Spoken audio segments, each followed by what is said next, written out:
El atardecer en Mozambique tiñe el río Zambeze de un rojo cobrizo, un espejo denso y amenazante que refleja el miedo en los rostros de los aldeanos. El aire, espeso por el calor y el polvo, se corta con el sonido metálico de las armas, un chasquido frío que anuncia una violencia inminente. Un grupo de militantes, con ojos vacíos de piedad y el fanatismo endurecido en sus facciones, arrastra al misionero Andrés Molina hacia la orilla. No hay gritos, solo un silencio colectivo, una oración ahogada en la garganta de su pequeña congregación que observa desde la distancia, impotente. El polvo se levanta con cada paso forzado, pegándose a la ropa sudada de Andrés, mientras sus pies descalzos tropiezan con las piedras del camino. La luz del sol poniente, en lugar de traer consuelo, parece una herida abierta en el cielo, presagiando el sacrificio que está a punto de ocurrir en las aguas profundas y ancestrales del gran río. La acusación es lanzada al aire con la frialdad de una sentencia ya dictada, sin juicio ni defensa. Lo acusan de envenenar sus mentes con un dios extranjero, de debilitar las tradiciones que los habían mantenido unidos durante generaciones. El líder del grupo, un hombre cuyo rostro parece tallado en piedra, habla sin levantar la voz, pero cada palabra es un golpe que resuena en el silencio opresivo.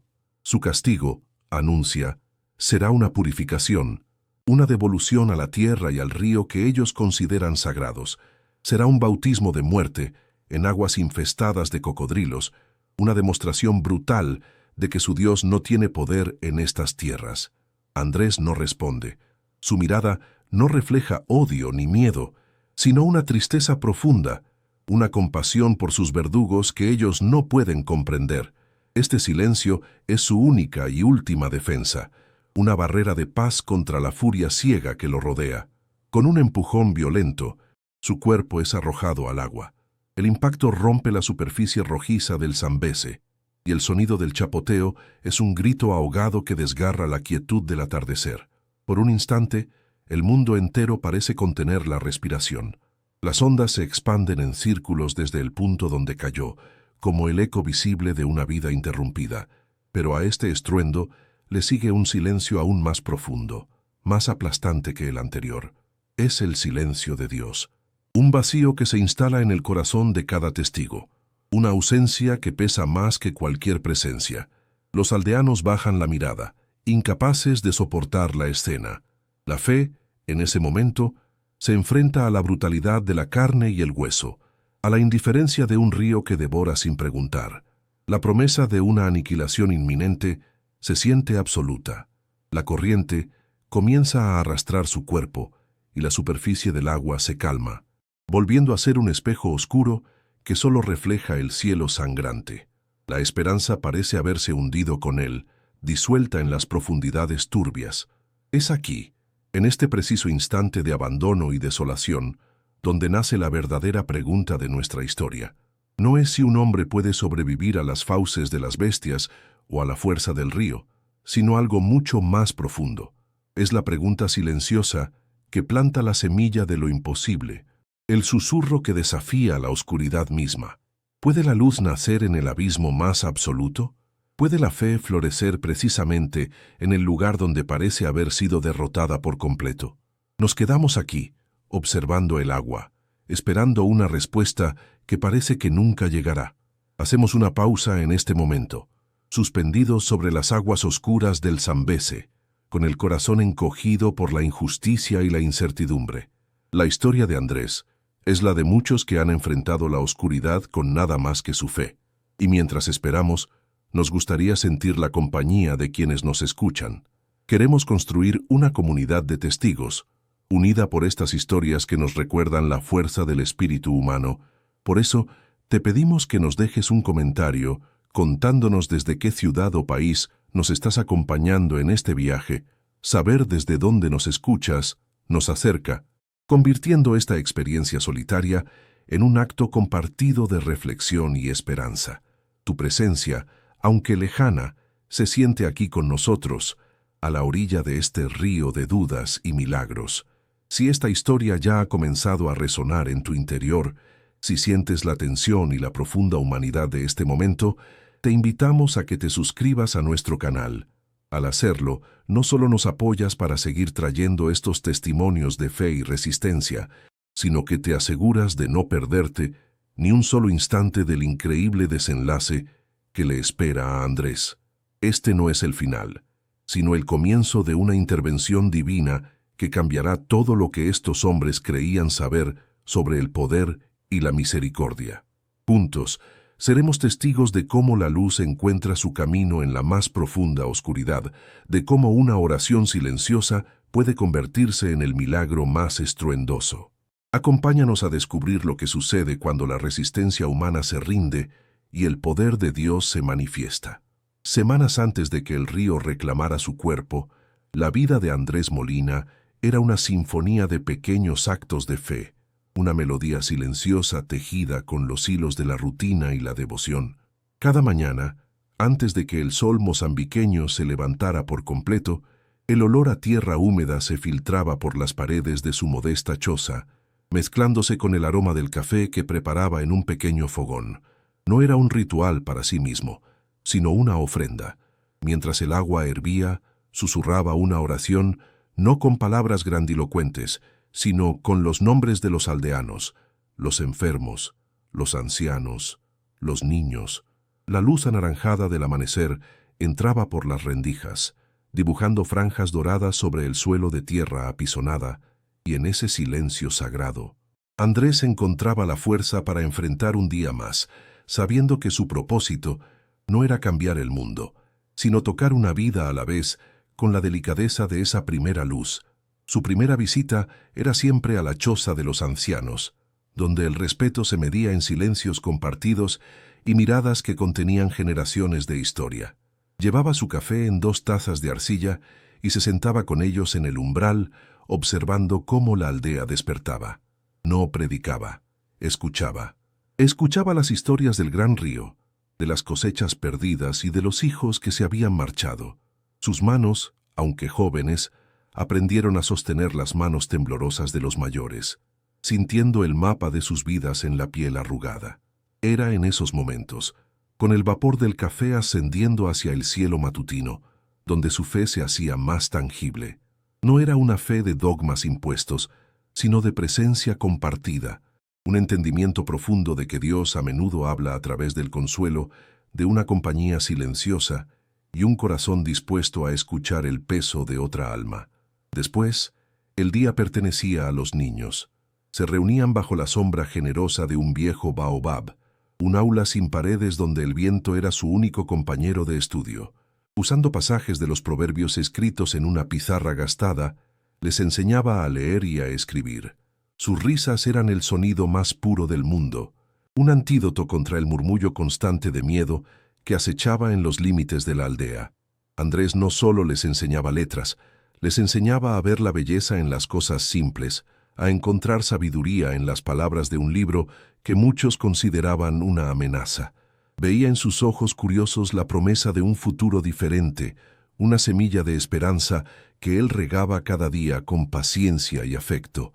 Sabía que el verdadero conocimiento no era memorizar versos, sino despertar en ellos la capacidad de soñar más allá de la opresión que respiraban. La tarde estaba dedicada a sanar el cuerpo, una extensión de su misión de sanar el espíritu. Su pequeño dispensario era apenas una mesa con algunas medicinas básicas, pero sus manos eran su herramienta más poderosa. Limpiaba heridas con una delicadeza reverente, aplicaba ungüentos a las quemaduras y distribuía las pocas pastillas que tenía para combatir la fiebre. Los aldeanos confiaban en él, no solo por su conocimiento médico, sino por la forma en que los miraba a los ojos mientras trabajaba, transmitiendo una calma que ninguna medicina podía ofrecer. Cada venda que colocaba, cada palabra de aliento que pronunciaba, era un acto de fe. Creía firmemente que el amor de Dios se manifestaba en el cuidado práctico, en el gesto humano de aliviar el dolor, por pequeño que fuera, demostrando que la compasión era el lenguaje universal que todos podían entender. Sin embargo, bajo esta superficie de paz y servicio, la opresión crecía como una mala hierba, silenciosa pero persistente. Era una sombra que se alargaba desde el bosque, la presencia invisible de los militantes que envenenaban el aire con desconfianza. Andrés lo sentía en las conversaciones que se detenían bruscamente cuando él se acercaba, en las miradas furtivas que los aldeanos intercambiaban, en el silencio pesado que caía sobre la aldea al anochecer. El miedo era un murmullo constante en el viento, un recordatorio de que su trabajo de amor se desarrollaba sobre un terreno frágil, al borde de un abismo de violencia. No era una amenaza abierta, sino algo más sutil y peligroso, la lenta erosión de la confianza, la siembra de la duda en los corazones que él intentaba sanar. Vivía en una dualidad constante, construyendo puentes mientras otros cavaban trincheras. La estrategia de los opresores era dividir, y Andrés veía sus efectos devastadores cada día. Familias que antes compartían la comida ahora se miraban con recelo. Amigos de toda la vida discutían por rumores absurdos, acusaciones sembradas con la intención de quebrar la unidad de la comunidad. En una ocasión, tuvo que mediar entre dos hombres que se amenazaban por un trozo de tierra, una disputa avivada por las mentiras de los militantes sobre la influencia extranjera. Sintió una profunda impotencia al ver cómo el veneno del odio se infiltraba en las relaciones que él había ayudado a fortalecer.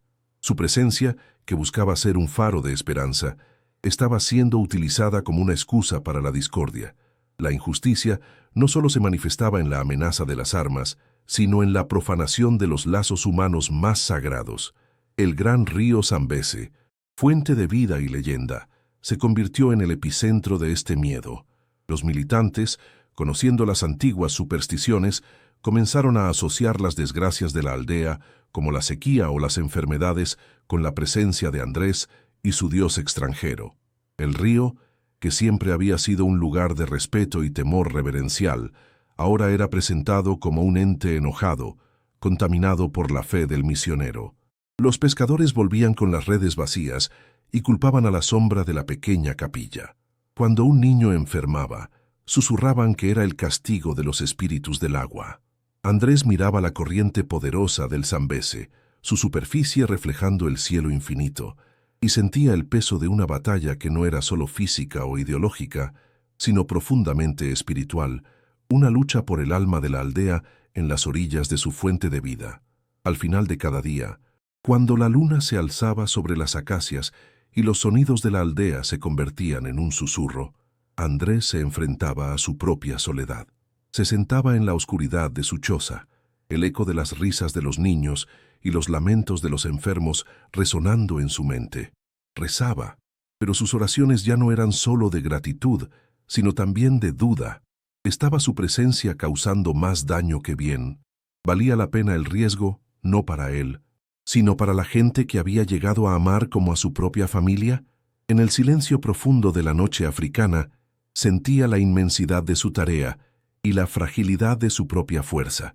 No pedía una salida fácil, sino la claridad para seguir adelante, un gramo de fe para equilibrar la montaña de miedo que amenazaba con derrumbarlo todo. La respuesta no llegaba con una voz, sino como una calma resignada que lo preparaba para la tormenta que sabía, inevitablemente, se acercaba.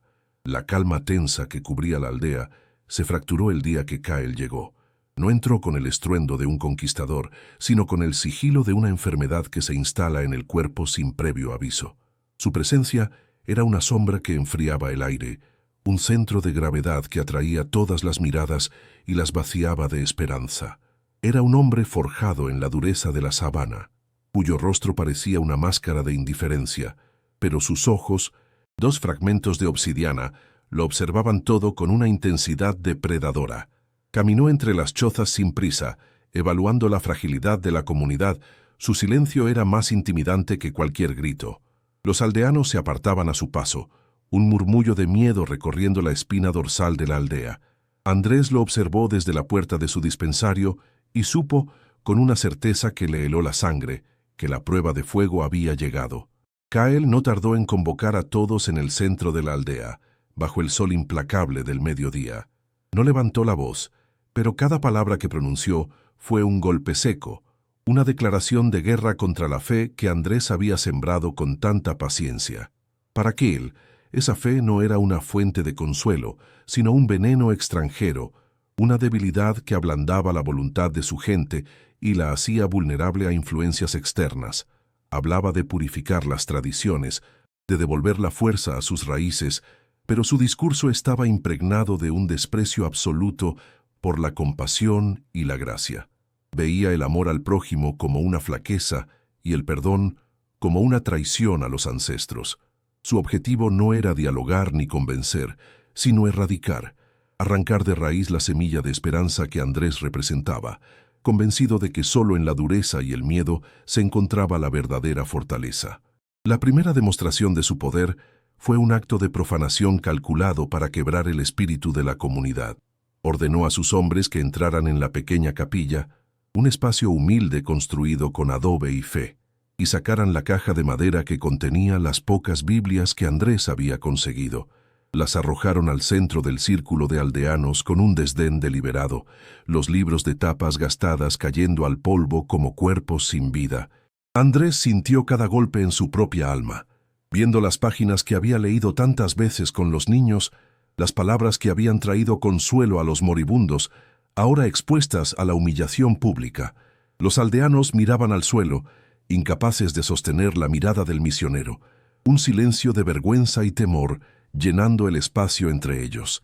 El aire se volvió pesado, cargado con la inminencia de una pérdida irreparable. El fuego consumió las páginas con una voracidad impía.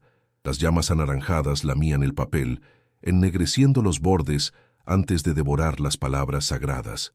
El humo que se elevaba no era el de una ofrenda, sino el de un sacrificio forzado, un lamento oscuro y espeso que ascendía hacia un cielo indiferente. Las cenizas, finas y grises, danzaban en el aire caliente, llevándose consigo las promesas de redención y las historias de milagros. Andrés observaba la pira, su rostro impasible ocultando una tormenta interior. No era solo papel lo que ardía, era el símbolo tangible de su misión, la prueba de que un mundo diferente era posible. Sintió cómo una parte de su espíritu se convertía en ceniza junto con esos libros, una desolación fría que ni el calor del fuego podía disipar. Era la primera gran fisura en la armadura de su fe. En medio de la multitud silenciosa, una voz se alzó, frágil pero decidida. Era Tumo, un joven al que Andrés había enseñado a leer, cuya curiosidad y bondad eran una luz en la aldea. Con una valentía que superaba su edad, Tumo dio un paso al frente y suplicó a Kael que se detuviera, diciendo que el misionero solo les había traído bien. La respuesta de Kael fue inmediata y brutal. Con un gesto de su mano, 2 de sus hombres se abalanzaron sobre el muchacho. El sonido de los golpes resonó en el silencio opresivo. Cada uno de ellos un mensaje claro y terrible para todos los presentes. La lealtad a este dios extranjero sería castigada con dolor.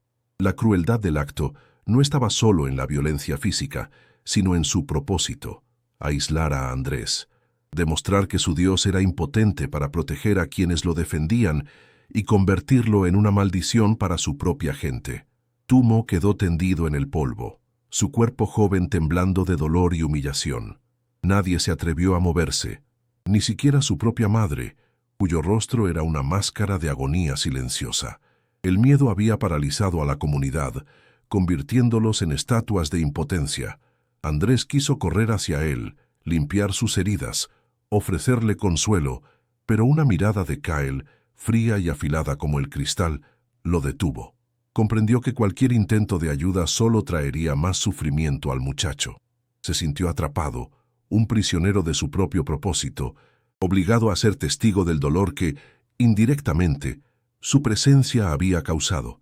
El peso de esa impotencia fue más aplastante que cualquier amenaza física.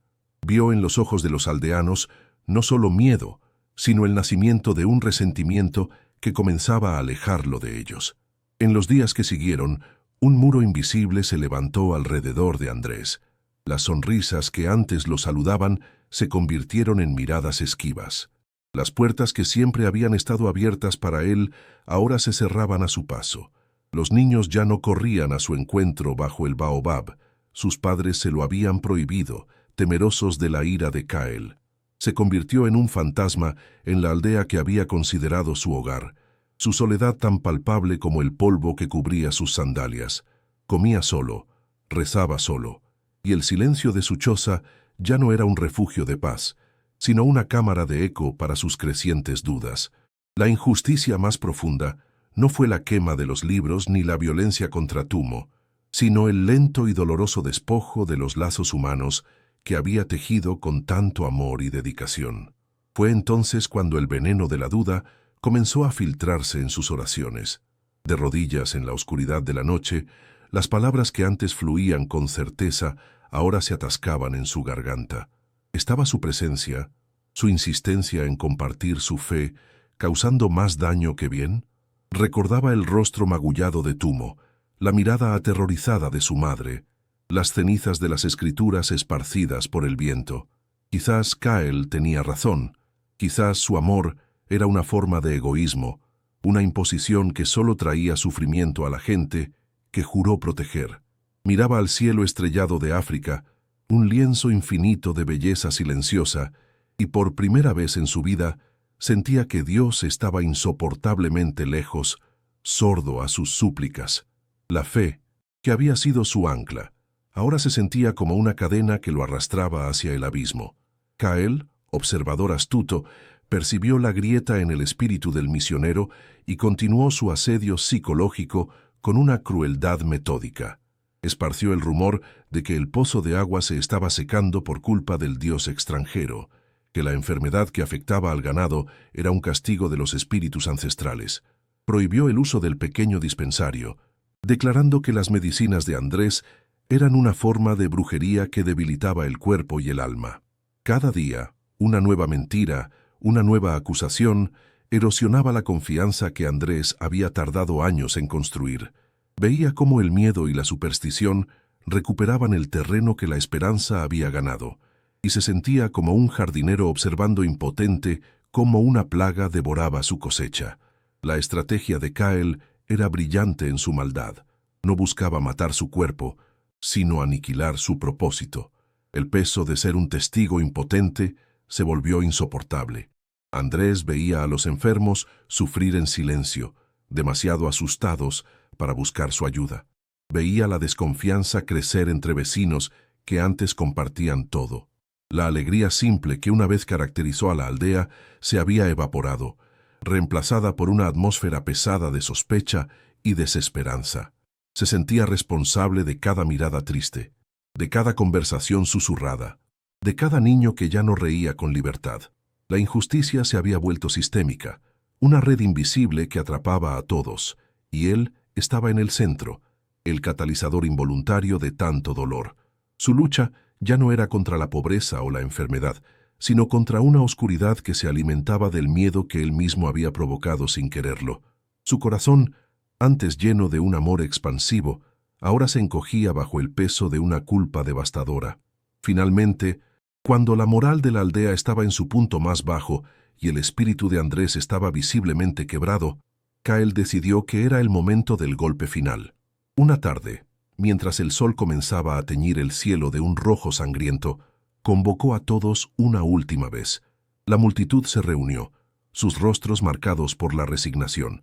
Andrés fue traído al centro. No luchó, no opuso resistencia. Kael lo miró, no con odio, sino con el frío desinterés de quien elimina un obstáculo.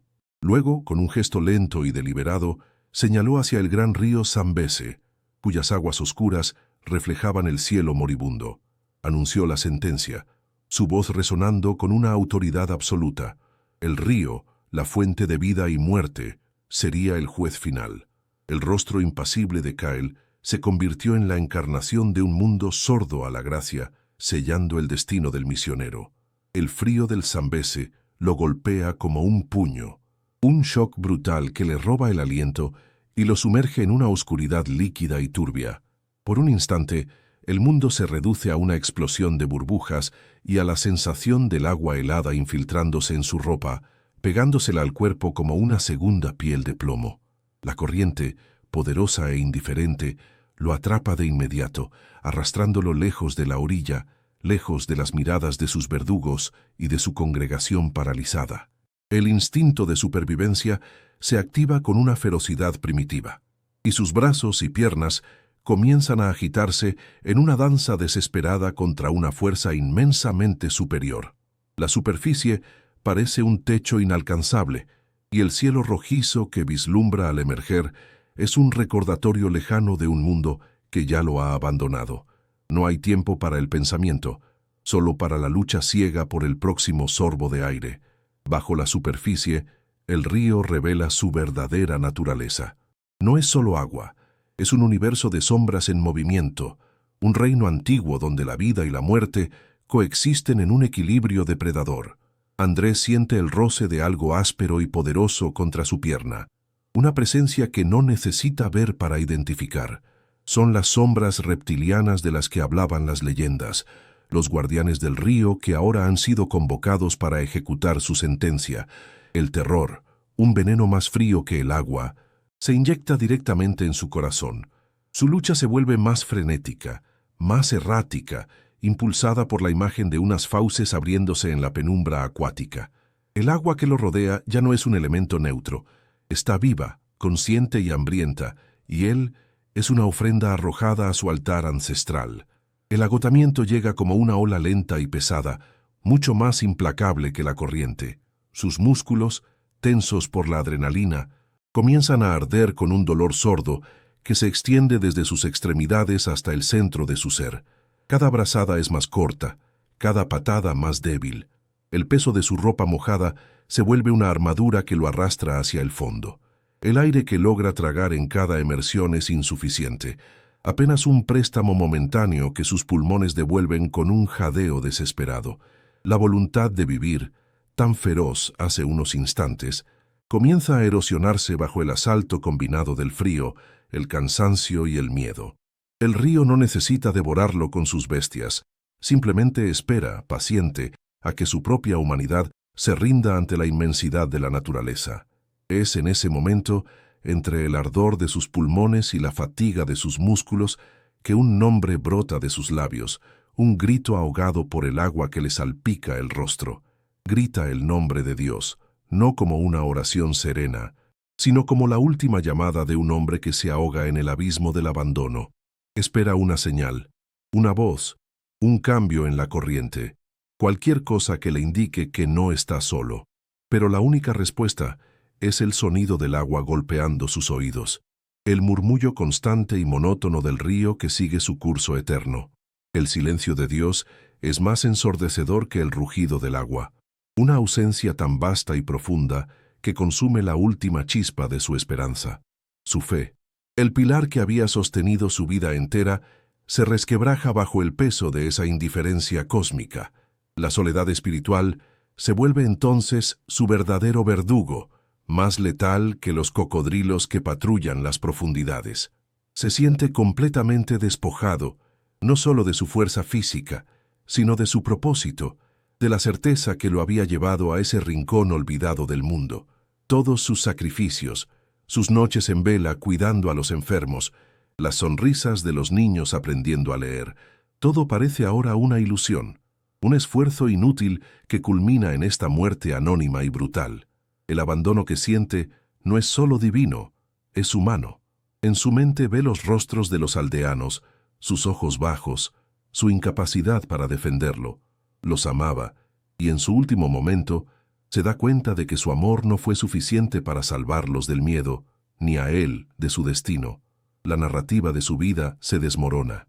Ya no es un misionero, un siervo de Dios, sino simplemente un cuerpo flotando en un río oscuro. ¿Y si Cael tenía razón? ¿Y si su fe era una debilidad, una canción extranjera que solo había traído discordia y sufrimiento a esta tierra? La duda, esa serpiente que había mantenido a raya durante tanto tiempo, finalmente lo muerde en el corazón, inyectando un veneno de desesperanza total. Recuerda las cenizas de las Biblias ascendiendo hacia el cielo, un presagio que no quiso entender. En este río, bajo este cielo implacable, las promesas de un reino celestial se sienten como un cuento infantil, una fantasía cruel frente a la realidad innegable de la carne desgarrada y el espíritu quebrado. El agua comienza a entrar en sus pulmones. Es una sensación extraña, Una quemazón fría que se extiende por su pecho, sofocando los últimos vestigios de lucha. Su cuerpo, traidor y exhausto, ha tomado su propia decisión. Sus movimientos se vuelven torpes, espasmódicos, antes de cesar por completo. Ya no lucha por alcanzar la superficie, simplemente se deja llevar por la corriente, un objeto inerte en el abrazo del Zambeze. La tensión abandona sus miembros y una extraña calma, la calma de la derrota absoluta, se instala en él. La narrativa interna se apaga. Ya no hay preguntas, ni dudas, ni oraciones. Solo hay el peso del agua y la certeza inminente del final. El mundo se ha vuelto silencioso, inmóvil. Entonces, en un último acto de conciencia, deja de luchar.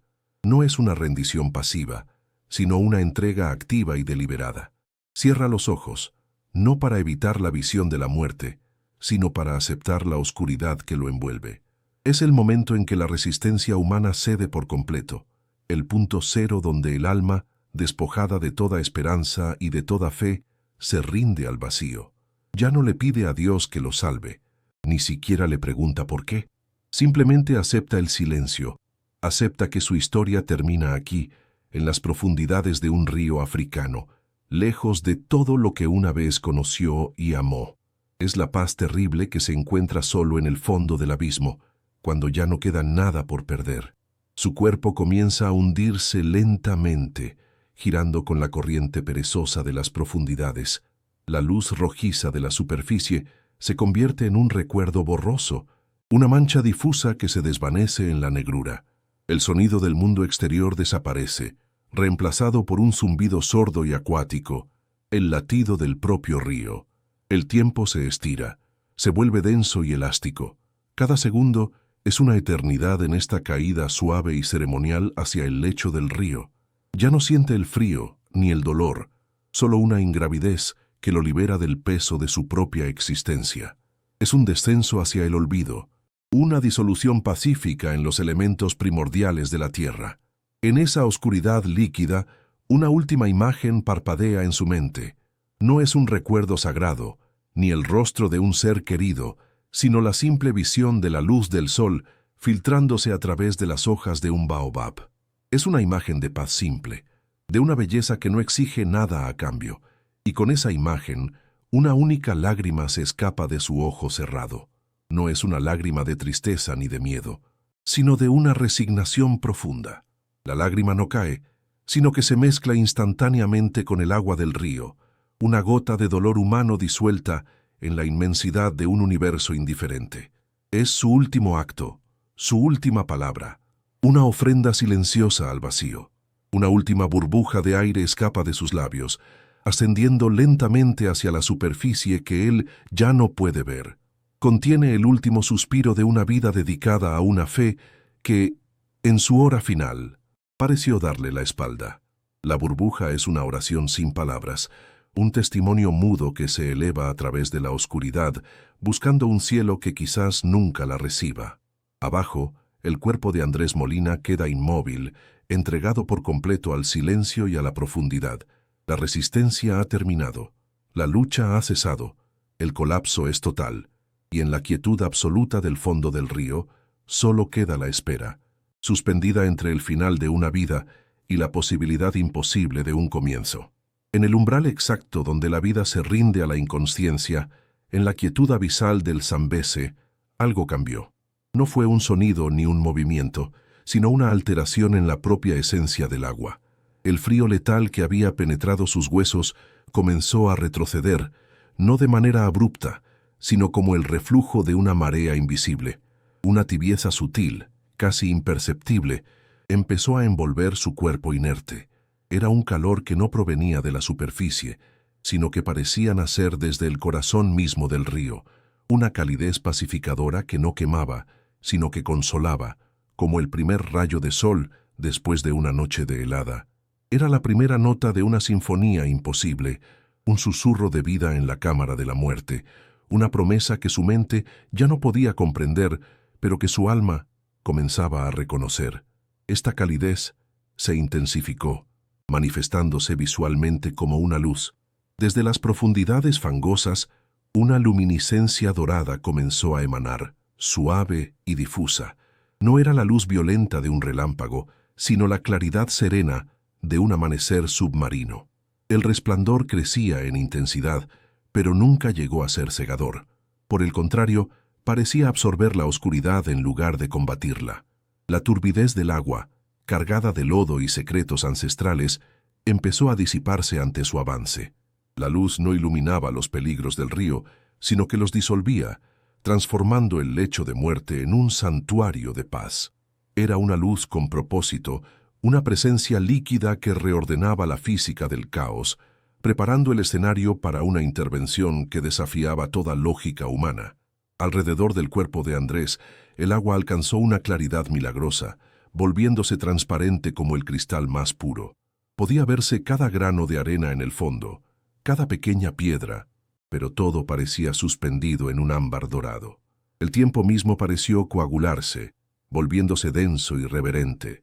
El descenso de su cuerpo se detuvo, dejándolo flotando en medio de esta cúpula de luz y silencio, a medio camino entre la superficie y el fondo.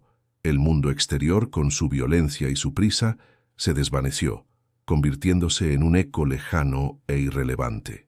En este espacio sagrado, suspendido fuera del flujo del tiempo, solo existía su alma rendida y la presencia luminosa que ahora lo acunaba, esperando el momento exacto para actuar. En la orilla, los testigos contuvieron la respiración colectivamente. Vieron cómo la superficie del río, antes un espejo rojizo del cielo moribundo, comenzaba a brillar desde adentro. Un círculo de luz dorada se expandió sobre las aguas oscuras, su resplandor tan intenso y a la vez tan suave que silenció los sonidos de la noche incipiente. Los grillos callaron, el viento se detuvo. Incluso Kyle y sus hombres, endurecidos por la brutalidad, dieron un paso atrás involuntario, sus rostros de piedra reflejando una confusión que bordeaba el terror. No era un fenómeno natural que pudieran explicar o despreciar. Era una manifestación de poder tan ajena a su comprensión que los despojaba de toda su autoridad.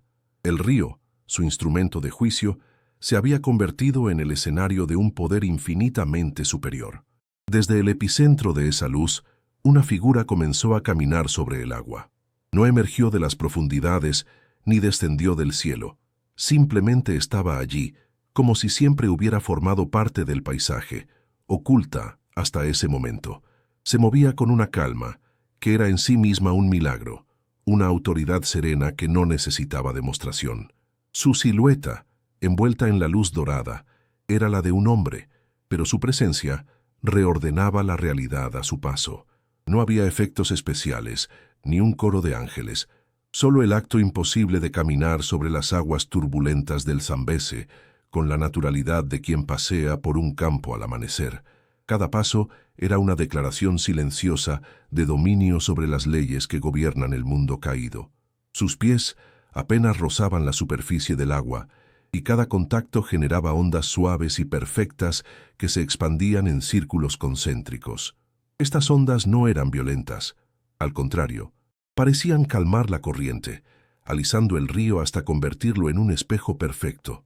El sonido de sus pasos no era el de un chapoteo, sino una resonancia sutil, una vibración de paz que se propagaba por el agua y el aire. Era como si el río mismo lo reconociera, sometiéndose a su creador con una docilidad primigenia. La tensión que había impregnado la atmósfera se disolvió por completo, reemplazada por una quietud sagrada, un silencio expectante que envolvía a todos los presentes, tanto a víctimas como a verdugos, en un manto de asombro reverencial. Las sombras reptilianas que patrullaban las profundidades reaccionaron a esta presencia de una manera aún más asombrosa. Los cocodrilos, criaturas de instinto depredador y violencia ancestral, detuvieron su acecho de inmediato. Su avance frenético se convirtió en un movimiento lento y sumiso. Se apartaron del círculo de luz, no con miedo, sino con una especie de reconocimiento instintivo. Sus cuerpos masivos se quedaron inmóviles en la distancia, flotando como troncos inertes, sus ojos amarillos ya no reflejando la sed de sangre, sino una calma antinatural. Las bestias del río, que habían sido convocadas para ejecutar una sentencia de muerte, se convirtieron en testigos silenciosos y sumisos de una autoridad que trascendía la cadena alimentaria y el ciclo de la vida y la muerte. La figura se acercó al lugar donde el cuerpo de Andrés flotaba, suspendido en la luz. Su rostro, visible ahora con mayor claridad, no expresaba ira ni juicio, sino una compasión tan profunda que parecía contener todo el sufrimiento del mundo. Sus ojos no solo miraban a Andrés, lo veían en su totalidad, veían sus años de servicio, su fe vacilante, su dolor, su rendición y la pureza de su intención original. Era una mirada que no condenaba la duda, sino que la entendía y la acogía.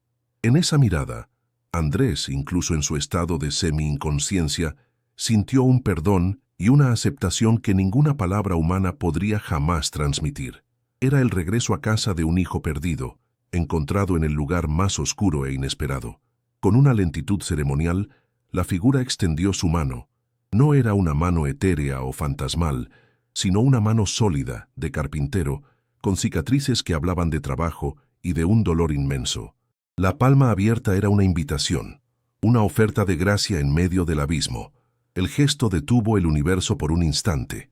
Para los observadores en la orilla, esa mano extendida sobre el agua iluminada se convirtió en el único punto focal de la realidad. Era la respuesta a la oración que Andrés ya no tenía fuerzas para pronunciar, la manifestación física de una fe que él creía haber perdido para siempre.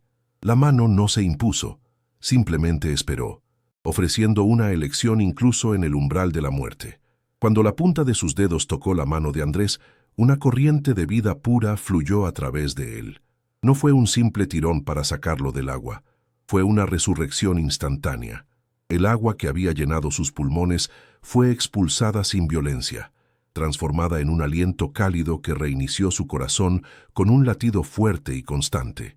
El frío de la muerte fue reemplazado por un calor vital que recorrió cada una de sus células, reparando el daño, borrando la fatiga. La luz dorada que lo rodeaba pareció concentrarse en ese punto de contacto, infundiendo en su cuerpo no solo vida física, sino también una fuerza espiritual renovada, una certeza que aniquilaba cualquier vestigio de duda o desesperación. Internamente, la experiencia fue aún más profunda. Mientras la vida volvía a su cuerpo, su espíritu era bañado en una ola de amor incondicional. La culpa por el sufrimiento de Tumo, la desesperanza por las Biblias quemadas, el dolor del abandono divino, todo fue lavado de su alma. Comprendió en un instante de claridad absoluta que el silencio de Dios no había sido ausencia, sino la quietud necesaria para que la gracia pudiera manifestarse de la forma más pura. No estaba siendo salvado porque lo mereciera o porque su fe hubiera sido perfecta, sino simplemente porque era amado. El milagro no era solo sobrevivir al río, sino entender, en lo más profundo de su ser, la naturaleza inquebrantable de ese amor. La figura lo levantó del agua con una facilidad que desafiaba la física. El cuerpo de Andrés, que segundos antes era un peso muerto arrastrado por la corriente, ahora se sentía ingrávido. Al emerger completamente, el agua que goteaba de su ropa y su cabello no era oscura y fangosa, sino que brillaba con la misma luz dorada que emanaba de su rescatador.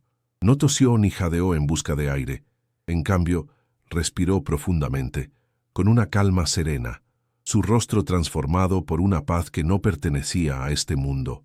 Se puso de pie sobre el agua junto a la figura, ambos bañados en el resplandor sobrenatural, mirando hacia la orilla en silencio. En la ribera, el asombro se había convertido en un terror sagrado. Cael, el hombre cuyo rostro era una máscara de poder implacable, retrocedió tropezando, sus ojos desorbitados fijos en la escena. Sus hombres dejaron caer sus armas, el metal resonando sordamente contra las piedras, un sonido profano en la santidad del momento. La ideología que los había impulsado, su fe en la fuerza bruta y el desprecio por la debilidad, se desintegró ante la evidencia de un poder silencioso e invencible. Sus rostros, antes llenos de crueldad y arrogancia, ahora eran lienzos de puro desconcierto, la comprensión de que habían desafiado a una fuerza mucho más allá de su control. Los aldeanos, que habían observado la ejecución con una mezcla de miedo y vergüenza, ahora salieron de sus escondites. El muro de terror que los había mantenido prisioneros se derrumbó. Sus lamentos ahogados se transformaron en susurros de adoración. Uno por uno, cayeron de rodillas, no por orden de nadie, sino por un impulso irresistible que nacía en lo más profundo de sus almas. Las lágrimas corrían libremente por sus rostros, pero ya no eran lágrimas de dolor o impotencia, sino de una gratitud y un alivio tan abrumadores que los dejaban sin palabras. El misionero que habían abandonado a la muerte ahora estaba ante ellos, no solo vivo, sino como un testimonio viviente de la gloria de su Dios. Por un largo momento, nadie se movió.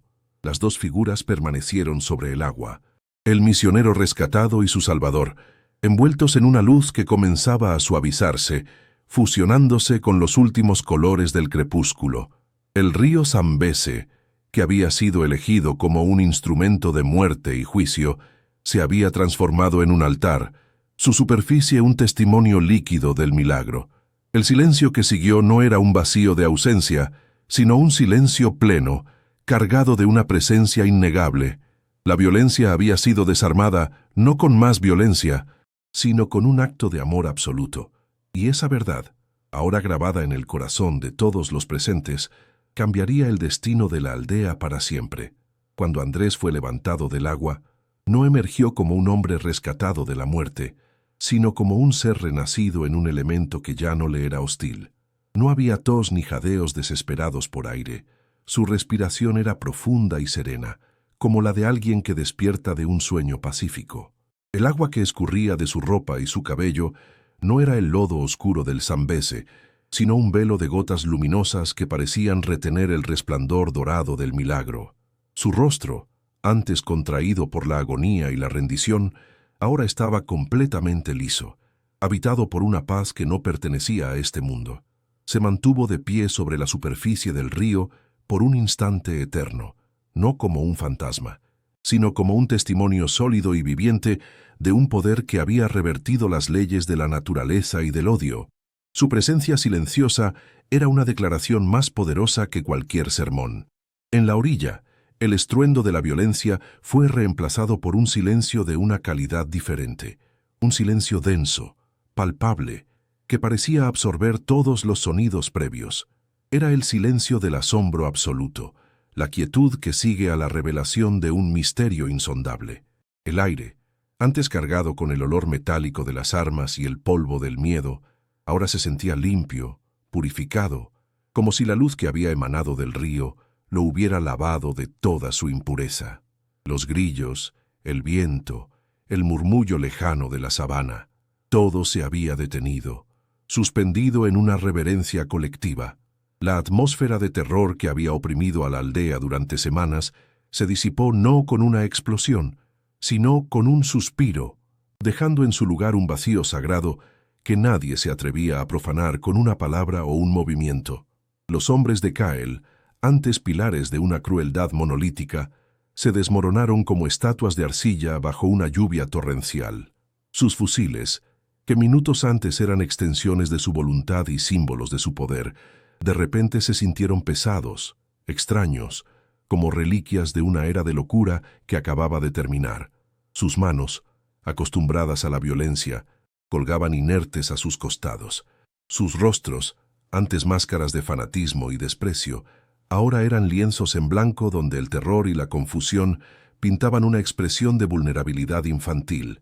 Estaban paralizados, no por una fuerza externa, sino por el colapso interno de su propia certeza. Habían presenciado algo que su ideología no podía explicar, y esa imposibilidad los había desarmado más eficazmente que cualquier ejército. Pero fue en Cael donde la fractura fue total. El hombre cuyo rostro parecía tallado en la indiferencia de la piedra, el arquitecto de la humillación y la muerte, retrocedió un paso, luego otro, tropezando con sus propios pies. Sus ojos, antes dos fragmentos de obsidiana fría, ahora estaban desorbitados, reflejando la luz del río como dos espejos rotos. No era solo miedo lo que sentía, sino una aniquilación conceptual. Su mundo, construido sobre la premisa de que el poder reside en la fuerza y la compasión es una debilidad, se había desintegrado en un instante. El misionero indefenso, el Dios silencioso, la fe que él había despreciado como un veneno, todo se había revelado como una fuerza de una magnitud que él ni siquiera podía empezar a comprender. Su autoridad no fue desafiada, simplemente se evaporó. Lentamente, como si despertaran de una pesadilla colectiva, los aldeanos comenzaron a salir de las sombras. Ya no se escondían detrás de las chozas o entre los arbustos. Sus movimientos eran cautelosos, pero no por miedo, sino por reverencia. Se acercaban a la orilla del río como peregrinos que se aproximan a un lugar sagrado. Sus rostros, marcados por semanas de terror y la vergüenza de su propia impotencia, ahora estaban bañados en lágrimas silenciosas. No eran lágrimas de tristeza, sino de una liberación tan profunda que dolía. Una catarsis que lavaba el alma. El muro de miedo que Kael había construido con tanto esmero se había derrumbado, y a través de sus ruinas la comunidad comenzaba a reunirse de nuevo, unida no por la opresión, sino por el testimonio compartido de un milagro. Uno por uno, sin que nadie lo ordenara, cayeron de rodillas sobre la tierra húmeda de la ribera. El sonido suave de sus cuerpos, postrándose, era la única oración que se escuchaba en la quietud de la noche. Era un gesto instintivo, una rendición no a un nuevo poder, sino a la gracia que acababan de presenciar. Los lamentos ahogados que habían llenado sus gargantas durante la ejecución se transformaron en susurros de adoración, nombres de Dios pronunciados en su lengua materna, palabras que recuperaban su significado sagrado. Habían abandonado al misionero a su suerte, pero en su regreso de las aguas no veían un hombre que pudiera juzgarlos, sino la prueba viviente de un perdón que los incluía a todos. Su fe, casi extinguida, renacía de las cenizas de su miedo. El río Zambeze, el verdugo elegido, se había convertido en un altar. Sus aguas, que habían sido el escenario de una sentencia brutal, ahora reflejaban la calma de las primeras estrellas que comenzaban a aparecer en el cielo. La luz dorada que había brotado de sus profundidades se atenuó lentamente, no desapareciendo por completo, sino fundiéndose con el entorno, dejando una cualidad luminiscente en la superficie, como si el agua hubiera absorbido la santidad del momento. El lugar de la muerte se había transformado en un lugar de nacimiento.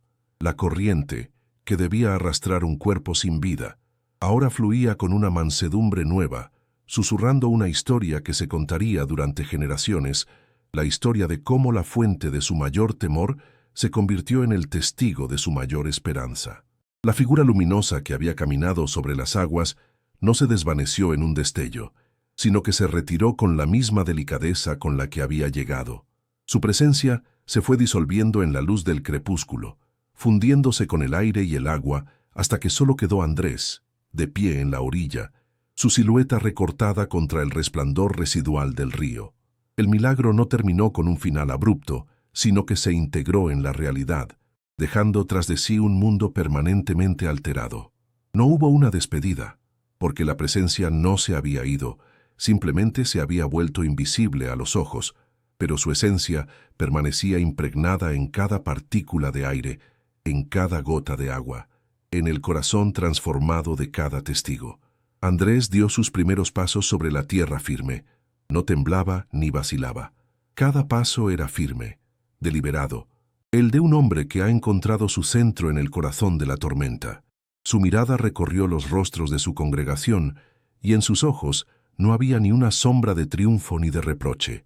Solo había una compasión profunda, la misma compasión que había visto en los ojos de su Salvador. Caminó entre la gente arrodillada, su mano rozando suavemente un hombro aquí, una cabeza allá, gestos silenciosos de reconciliación y consuelo. No necesitaba hablar. Su propia existencia era el mensaje. Había sido enviado de vuelta no para predicar una victoria, sino para encarnar el perdón. La primera persona en levantarse y tocarlo fue la madre de Tumo, el joven que había sido golpeado por defenderlo. Sus manos temblorosas tomaron las de Andrés, y sus lágrimas cayeron sobre su piel. No dijo nada, pero su mirada lo decía todo: el arrepentimiento por su silencio, la gratitud por su regreso. Andrés simplemente apretó sus manos con calidez, y en ese contacto se selló un pacto de restauración. Todo el dolor, la traición y la división que Cael había sembrado fueron borrados por ese simple gesto humano, inspirado por una gracia divina. La comunidad, rota por la injusticia, comenzaba a sanar desde adentro, redescubriendo los lazos de amor que el miedo había intentado destruir. Cael observó esta escena desde la distancia, completamente aislado en su propia derrota. La visión de la compasión, de la reconciliación silenciosa, fue el golpe final. Sin una palabra, dejó caer su fusil al suelo. El sonido metálico y sordo fue el epitafio de su reinado de terror. Luego, se dio la vuelta y caminó hacia la oscuridad de la sabana, no como un líder en retirada, sino como un fantasma que se desvanece. No huía de un enemigo, sino de una verdad que no podía soportar. Su poder, que se alimentaba del miedo y la división, no tenía lugar en un mundo donde el amor podía caminar sobre el agua. Su justicia no fue un castigo, sino el vacío de su propio propósito aniquilado. Los militantes restantes, despojados de su líder y de su convicción, lo miraron irse con una mezcla de pánico y alivio. La cadena de mando se había roto, y con ella la ilusión de su poder. Uno por uno, siguieron el ejemplo de Cael.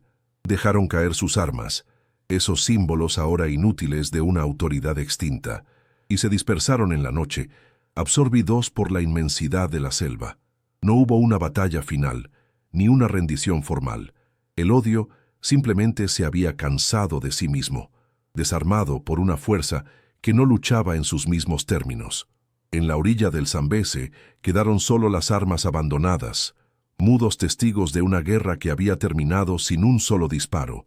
A medida que los primeros indicios del amanecer teñían el cielo de un gris perla, una nueva calma se asentó sobre la aldea. El miedo se había ido, reemplazado por una paz profunda y serena. Los aldeanos encendieron un pequeño fuego en la orilla, no para protegerse del frío, sino como un centro de reunión, un faro de comunidad renacida.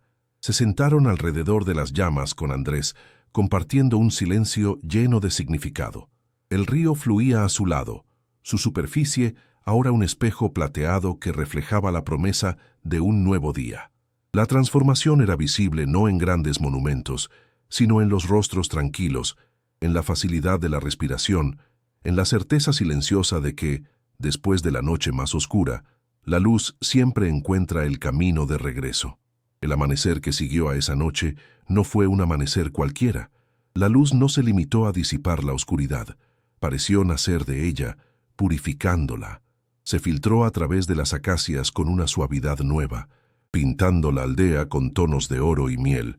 El aire olía a tierra mojada y a ceniza fría, pero bajo esos olores había una fragancia sutil a ozono, como el aire después de una tormenta que ha limpiado el mundo.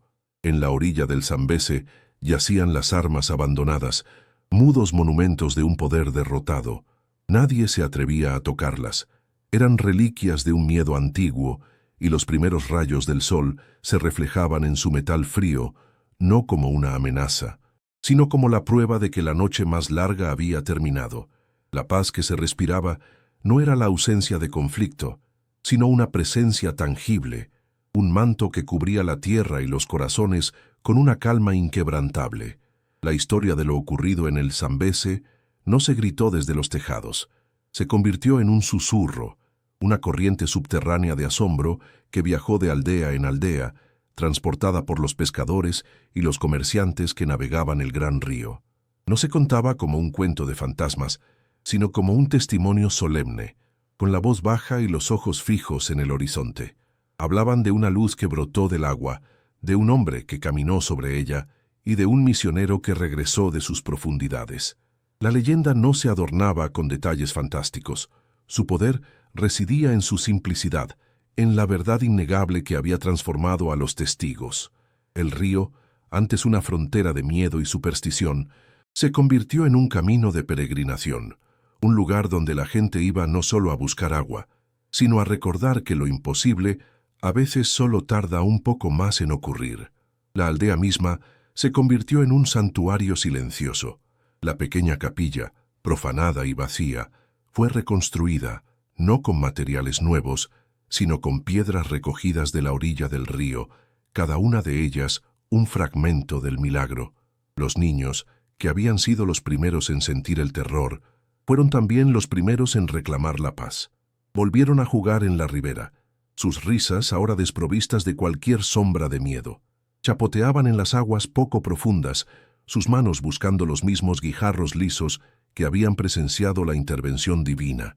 Su inocencia fue el primer fruto de la transformación, una prueba viviente de que la fe no es la ausencia de duda, sino la capacidad de volver a confiar después de que el corazón se ha roto. Su juego era una oración de gratitud, un himno de vida renacida en el lugar exacto de la muerte.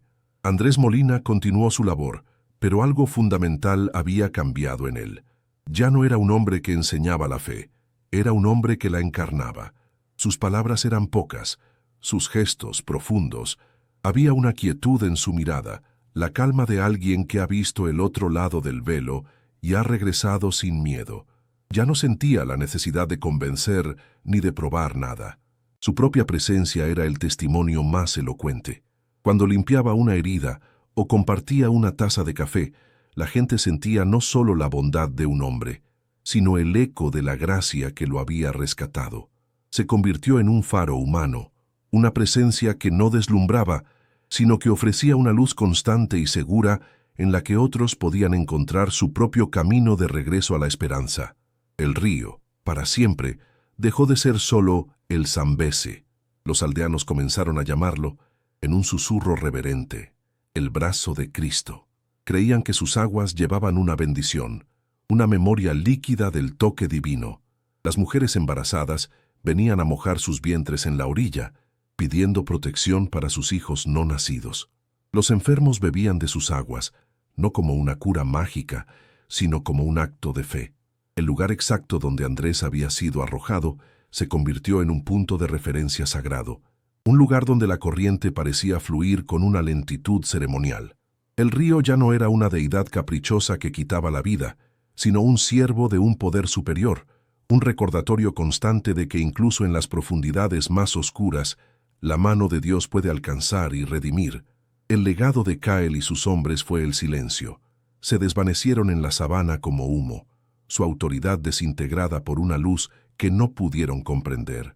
Su historia se convirtió en una advertencia, un cuento susurrado a los niños sobre la fragilidad del poder que se construye sobre el miedo. Sus armas oxidadas en la orilla del río eran la única prueba de su existencia, un esqueleto de odio que la naturaleza reclamaba lentamente, cubriéndolo de enredaderas y polvo. Su derrota no fue una victoria para los hombres, sino para la compasión. Demostró que la verdadera fuerza no reside en la capacidad de destruir, sino en la voluntad de perdonar, y que un corazón lleno de gracia es más inexpugnable que cualquier fortaleza de piedra o ideología. Años más tarde, un viajero que pasaba por la región notaría una cualidad única en la gente de esa aldea. Había una serenidad en sus rostros, una ausencia de la ansiedad que marcaba a otras comunidades. No eran más ricos ni estaban exentos de las dificultades de la vida, pero poseían una riqueza interior, una certeza silenciosa que los sostenía. Cuando se les preguntaba por el origen de su paz, no respondían con explicaciones teológicas complejas. Simplemente señalaban hacia el río, cuya superficie dorada por el sol poniente ya no evocaba la imagen de la sangre, sino la promesa de una luz inextinguible. Su fe no estaba escrita en libros, sino en el paisaje, grabada en el flujo constante del agua y en la memoria colectiva de una noche en la que vieron a Dios caminar hacia ellos. La historia de Andrés se convirtió en el ancla de su comunidad, un punto fijo en un mundo cambiante. Él envejeció junto a la gente que había elegido como su familia, su cabello volviéndose tan blanco como la espuma del río en los rápidos. Nunca abandonó la aldea. Se convirtió en uno de sus ancianos, un guardián de la memoria, cuyo silencio contenía más sabiduría que 1000 sermones. Los niños que había enseñado a leer bajo el baobab ahora eran padres y madres que contaban la historia a sus propios hijos, sentados en la misma orilla. El ciclo de la vida continuaba, pero ahora giraba en torno a un nuevo centro, la certeza de que no estaban solos, de que habían sido testigos de una verdad que los definía y los protegía. El verdadero milagro, al final, no fue que un hombre caminara sobre el agua o que sobreviviera a una muerte segura. El verdadero milagro fue la transformación del corazón humano, fue la conversión del miedo en fe, de la vergüenza en dignidad, de la división en unidad. Fue ver a una comunidad rota por la opresión aprender a perdonar, no solo a sus verdugos, sino a sí mismos por su silencio. La luz sobre el Zambeze no solo iluminó la oscuridad de la noche, iluminó las cámaras más oscuras del alma, revelando que la capacidad para la gracia es tan innata en nosotros como la capacidad para el miedo, y que la elección entre ambas siempre está a nuestro alcance. Así, el eco de esa noche en el río Zambeze resuena todavía, no en el estruendo de un evento espectacular, sino en la quietud de una fe vivida diariamente. Es un recordatorio de que las pruebas más duras no vienen a destruirnos, sino a vaciarnos de nosotros mismos para que algo más grande pueda llenarnos. Es la promesa de que, incluso cuando nos sentimos abandonados en las aguas más profundas y frías, hay una luz que puede nacer desde adentro, una mano que puede extendernos, una voz que puede llamarnos de vuelta a la orilla. El testimonio no es solo de supervivencia, sino de redención.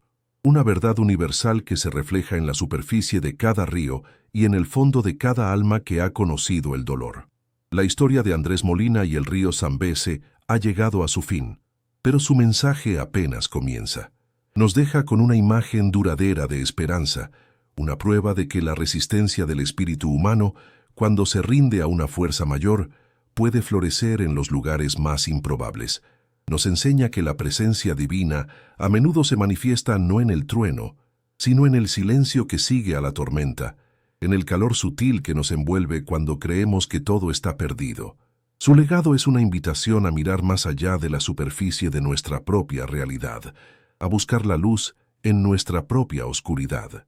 ¿Y tú, has sentido alguna vez la presencia de Dios en medio del dolor?